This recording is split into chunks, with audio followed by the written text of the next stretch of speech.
I ran into a buddy of mine named Brian Curry, who's an actor, about 3 years ago, and I asked him what he was up to. He said he was writing a screenplay, his first screenplay, or I think it was one of his first, and he was writing it with a guy named Nick Vallelonga, and it was a true story based on Nick's dad, Tony Lip Vallelonga, when he had driven a concert pianist, a black concert pianist, through the South in 1962.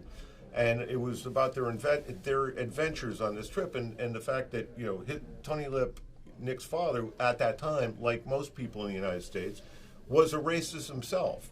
And he drove this black concert pianist through the South, and it was their story. I thought, that's a home run. That's a great story. I'd love to see where that goes. You were, because you had experience with comedy and you write comedy, that was really helpful because you would see a take and go, it works, but you need to say, you just leave that little pause after that word and it'll be funnier, trust me. And we would, you know, try it and it would work. So I had been telling people for about a year, I'm doing my first drama. And I didn't realize how funny it was until seeing the three of you acting it out. And I was giggling, thinking, this is really funny. You really, like, you know, you made, like, on paper, that was not that funny. You know, I don't think anybody would read that script and say, boy, that's a lot of laughs. But there's a lot of laughs in this movie. Your life, every day you have a lot of laughs. I feel like it gives it a much more human quality, and it doesn't feel so heavy and dark. And I think that's because in everyday life, even when you're dealing with heavy or dark things, people have a sense of humor. In fact, people who are dealing with a majority of that tend to have better sense of humor because you have to get through it. So I think that's really something that he brings to it that's beautiful. And also, that's how they made their relationship work on the road. Is like, it's your reaction to some of the dumb stuff he's saying, and your. It's on a movie when it's like when you go like, you just look out the window. It's fucking killing me. We spent for actors who don't know each other and you just show up on set and you usually start working. I think we had a fair amount of time we did. to And dig with through the Pete script. too, And to with sit Pete the as well. script. And then you and I worked, the moment we met, we started working on it. I came in and read, and him and I were just improvising. right. And Now you're best friends.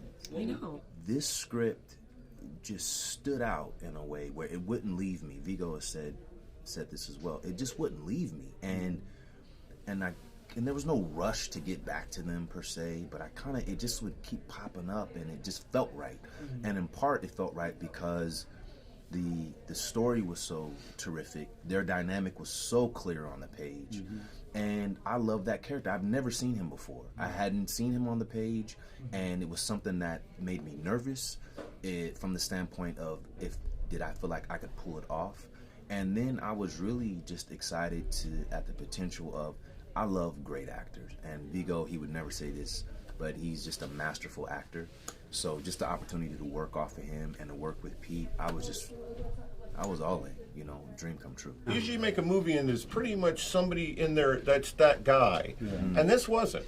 You were playing three different people. Like Linda, when she, you know, I still smile and giggle every time you pick up the phone. Hello, like you are this different person. You're a woman from 1962 who's like, you know, got the family and did the thing, and you just every move you make. Oh no, don't do that. Like your voice, like everything about nobody spoke in their own voice. Right. You know, it wasn't like, you know, like I said, again, most actors, you could see a big piece of them in the role. Not in this one.